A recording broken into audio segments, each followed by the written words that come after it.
और आज की सबसे पहली खबर आपको बता रहा हूं, क्या योगी आदित्यनाथ बंगाल जाएंगे? पिछले करीब एक हफ्ते से पश्चिम बंगाल जल रहा है। कई जिलों में हिंसा की आग फैल चुकी है और हिंसा की आग में हिंदुओं को झोंका जा रहा है। बढ़ती हिंसा के बीच अब बंगाल में योगी वाले इलाज की मांग उठने लगी है। बल्कि इलाज ही नहीं, बंगाल के हिंदू बंगाल में सीएम योगी को चाहते हैं दर्शकों, और शायद इसी से ममता बनर्जी बौखला गई हैं और आज उन्होंने सीएम योगी को भोगी कह दिया। आप सोचिए जरा, इसके बाद बंगाल का सियासी पारा चढ़ गया है। लेकिन आज आपको बता दूं, बंगाल में योगी आदित्यनाथ की चेतावनी के बाद सरगर्मियां बढ़ गई हैं। जितनी तेजी से गर्मी का पारा नहीं बढ़ रहा, उससे ज्यादा तेजी से बंगाल में सियासी तपिश बढ़ रही है। बंगाल में वक्फ के नाम पर जो हिंसा हो रही है, हिंसा की आग में जो हिंदुओं को झोंका जा रहा है, उसके बाद तो बंगाल से भी योगी योगी की आवाज आने लगी है। बंगाल जल रहा है, लेकिन ममता दीदी को चिंता मुसलमानों की है। वक्फ कानून को लेकर दीदी ने कलकत्ता में इमामों के साथ बैठक की। बैठक में इंडी से एकजुट होने की अपील की और योगी डिमांड को लेकर बौखलाई दीदी ने सीएम योगी को भोगी तक बता दिया। योगी बड़ो बड़ो बात कर रहा है, सबसे बड़ा भोगी है। महाकुंभ में कितना लोगों का मौत हुआ, कितना लोगों ने इंज्योर्ड हुआ, कोई लिस्ट ऑफ पब्लिकली दिया? नहीं दिया। दीदी के इस बयान के पीछे की वजह सीएम योगी का डंडे वाला बयान है, जो कुछ घंटे पहले बाबा ने दिया था, जिसमें उन्होंने लातों के भूत बातों से नहीं मानते वाली कहावत बताकर बंगाल सरकार के तुष्टीकरण पर हमला बोला था। ये शांति दूत नहीं, ये दंगाई है और दंगाइयों का जवाब तो केवल डंडा हो सकता है। उनके लिए अपील काम नहीं करेगी और उन दंगाइयों से सख्ती से निपटने का काम वहां पे किए जाने की आवश्यकता है। ममता की बौखलाहट सुनकर बीजेपी नेता शुवेंदु अधिकारी ने कहा कि जिस तरह सीएम योगी ने यूपी को ठीक किया है ना, अब जरूरत है बंगाल में आकर प्रदेश को सुधारा जाए। बंगाल का इशू देश का इशू बन गया है। मैं योगी जी को रिक्वेस्ट करूंगा, वो बंगाल में तुरंत आए। किस तरीके से उन्होंने यूपी में दंगाई को सबक सिखा रहा है, वो बंगाल का हिंदू जनता को आकर बोल के थोड़ा हौसला बुलंद होना चाहिए। बंगाल में योगी मॉडल की मांग उठने लगी है। ममता अपनी तुष्टीकरण वाली दुकान चला रही हैं, लेकिन उनसे मुलाकात करने आए इन उलेमाओं को भी उन्हें सुन लेना चाहिए। दीदी ने बुलाया है सारे अइम्मा को, पूरे मगरिबी बंगाल के। तो अब जो दीदी क्या बता रही है या क्या सिचुएशन दे रही है, उनका क्या मतलब प्रोसेस हो रहा है, तो अगर हमारे लिए अच्छा है तो हम उस पर अमल करेंगे, और अच्छा नहीं है तो जाहिर सी बात है कि हम अपना दीदी से बैक कर लेंगे। बंगाल तो बंगाल, झारखंड में भी वक्फ कानून को लेकर शरीयत वाली तकरीर दी जा रही है। संविधान से ऊपर शरीयत को बताया जा रहा है और ये बताने वाले जेएमएम के नेता और झारखंड सरकार में मंत्री हफीजुल हसन है। लेकिन हसन को भी सीएम योगी ने दो टूक जवाब दे दिया है, जो देश शरीयत से चलता है वहां चले जाएं। कुछ लोग कह रहे हैं कि उनके लिए संविधान से बढ़कर के शरीयत है, तो मैं भी उनसे कहना चाहता हूं कि भारत तो बाबा साहब के द्वारा बनाए गए संविधान से चलेगा। जहां शरीयत का कानून लागू होता है उनको वहां जाना चाहिए। भारत के अंदर भारत की व्यवस्था बाबा साहब के द्वारा बनाए गए संविधान से ही आगे बढ़ेगी। पश्चिम बंगाल में बीजेपी नेता और हिंदू योगी मॉडल मांग रहे हैं, जिसके बाद बंगाल सरकार और दंगाइयों में टेंशन बढ़ गई है। अगर योगी मॉडल आ गया तो न दंगा होगा और न दंगाई बचेंगे। ये तो बात तय है।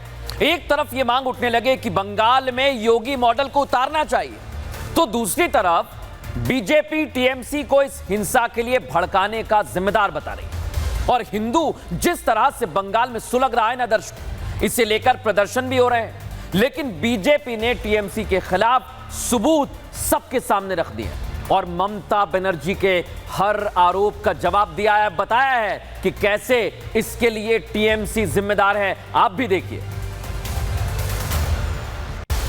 वक्फ कानून के मुद्दे पर सुलगता बंगाल अब एक सवाल बन गया है। सवाल ये कि इस हिंसा का मास्टरमाइंड कौन है?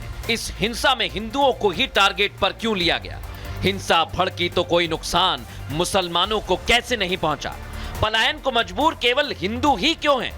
हिंसा भड़की तो सब कुछ केवल हिंदुओं का ही क्यों खोया? इसे लेकर बीजेपी ने अब आवाज उठाई तो पश्चिम बंगाल की सीएम ममता बनर्जी ने बीजेपी को ही जिम्मेदार बता दिया।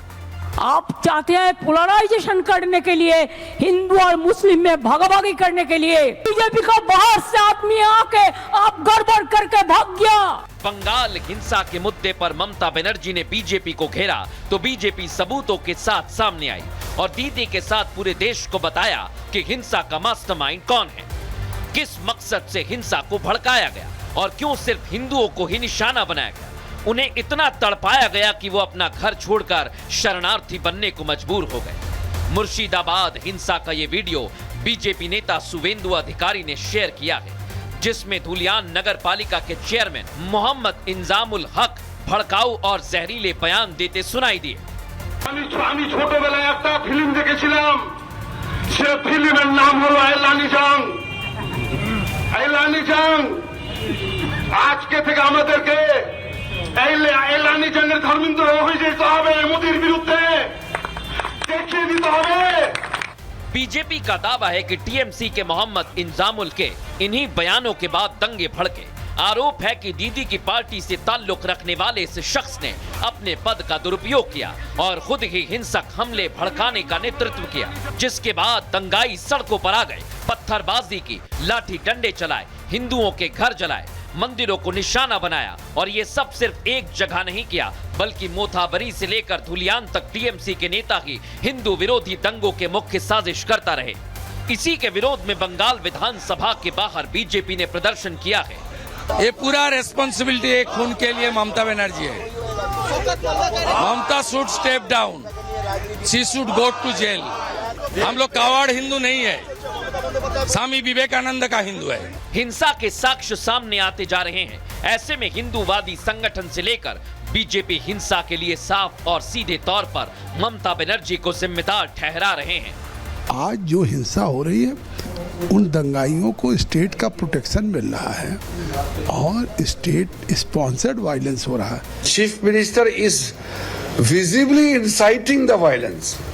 If Chief Minister herself is telling the people to protest, if Chief Minister is telling that she will not follow the act passed by the Parliament, this amounts to inciting violence. वक्फ कानून के नाम पर शुरू हुआ विरोध अब सियासी जंग में बदल गया है। नाम वक्फ के विरोध का था और हिंसा भड़काई गई। अब बात न्याय की, जांच की हो रही है, लेकिन हो असल में सियासत रही है। हमला कैसे किया जा रहा है ये आपने देख लिया। बीजेपी ममता सरकार पर हमलावर है और ममता बनर्जी ने आज पहली बार सार्वजनिक मंच पर जब हिंसा के बाद माइक थामा तो बीजेपी पर आरोपों की झड़ी लगा दी। लेकिन इस बीच उन्होंने उलेमाओं से मुलाकात के दौरान वक्फ कानून को लेकर बड़ा ऐलान कर दिया है। वो ऐलान क्या है आपको सुनना चाहिए। नए वक्फ कानून को लेकर ही देश भर में अलग अलग जगह पर प्रदर्शन शुरू हुआ, लेकिन इस रेस में बंगाल सबको पछाड़ते हुए सबसे आगे खड़ा हो गया। विरोध प्रदर्शन तक तो ठीक था, लेकिन ये लड़ाई अब खूनी प्रदर्शन में बदल गई। जब बंगाल जलने लगा है, हिंदुओं की हत्याएं होने लगी, लेकिन तब भी दीदी चुप्पी साधे बैठी नहीं। अभी तक ममता बनर्जी इस पर अपने होठ सिए बैठी थी, लेकिन कोलकाता के नेताजी इंडोर स्टेडियम में मुस्लिम धर्मगुरुओं और इमामों से मुलाकात की, जिसके बाद इमामों ने वक्फ कानून की वापसी तक विरोध की बात कह दी। ये जो काला कानून किया है, इस काला कानून को वापस कर ले, हम लोग का कोई झगड़ा नहीं है। इस दौरान ममता बनर्जी ने वक्फ कानून को लेकर इमामों को संबोधित किया और नए वक्फ कानून को लेकर बड़ा ऐलान कर दिया। सबसे पहले ममता बनर्जी की पार्टी ने संसद में वक्फ संशोधन बिल का विरोध किया था। जब बिल पास हो गया, राष्ट्रपति की मंजूरी मिल गई, तब ममता बनर्जी ने कहा कि वो इस कानून को पश्चिम बंगाल में लागू नहीं होने देंगे। लेकिन अब इमामों को संबोधित करने के बाद उन्होंने ऐलान किया कि भारतीय जनता पार्टी के सत्ता से बेदखल होते ही वक्फ संशोधन कानून को रद्द कर दिया जाएगा। ममता के इस बयान पर बीजेपी तो बाद में प्रतिक्रिया देती, हिंदू धर्मगुरुओं और हिंदूवादी संगठनों ने ममता बनर्जी को जवाब दिया। विनोद बंसल ने एक्स पर पोस्ट कर ममता बनर्जी को 2026 की पिक्चर साफ कर दी। विनोद बंसल ने लिखा, 2026 में टीएमसी पश्चिम बंगाल से बाहर हो जाएगी, हिंदू एकजुट होकर बीजेपी को वोट देंगे। ममता बनर्जी ऐसी भाषा बोल रही जैसे ऐसे लग रहा है कि वो भारत के किसी प्रदेश के मुख्यमंत्री नहीं बल्कि बांग्लादेश या पाकिस्तान के प्रधानमंत्री हैं। जो कानून पास हो गया वक्फ बोर्ड संशोधन बिल, और उसको ये कह रही कि केंद्र से मोदी सरकार हट गई तो फिर हम इसको ख़त्म कर देंगे। अरे भाई, बीजेपी तो बाद में हटेगी, पहले आप ही हट जाएंगी। जो दावा बीजेपी शुरू से करती आ रही है वही संकेत आज दीदी ने पहली बार में दे दिए। चर्चा वो वक्फ कानून की कर रही थी, लेकिन पहुंच आगे होने वाले बंगाल विधानसभा चुनाव पर गई। ममता ने वोट के लालच में ये बात बोल रहा है, वोट लेने के लिए, वोट बैंक बनाने के लिए बोल रहा है, लेकिन इसका रिजल्ट बहुत खतरनाक हो रहा है। हिंदुस्तान जल रहा है कहां कहां, विशेष करके बंगाल में। बीजेपी की सरकार हटने की बात करें, मुंगेरी लाल के हसीन सपने देखने जैसा सपना है, वे देखते रहे सपना, ये होने वाला नहीं। और वह ये जब ये बात कहते हैं कि हम वक्फ कानून हटा देंगे या उसमें संशोधन जो कि उसको बदल देंगे, सच ये है कि वह गरीब मुसलमान बेटियों और बहनों के खिलाफ बयान दे रही हैं। असल में वह कुछ जो पैसे वाले या कुछ जो प्रभावी मुसलमान हैं उनके दबाव में इस प्रकार के बयान देती है। साफ है, ममता बनर्जी और उनकी पार्टी वक्फ कानून के विरोध के नाम पर इस साल होने वाले बंगाल विधानसभा चुनाव की पिच तैयार कर रही हैं। लेकिन हिंदुओं के साथ हो रहे अत्याचार उन्हें दिखाई नहीं देते। ज्यादा वोटों के लिए बंगाल को सुलगा रही हैं दीदी।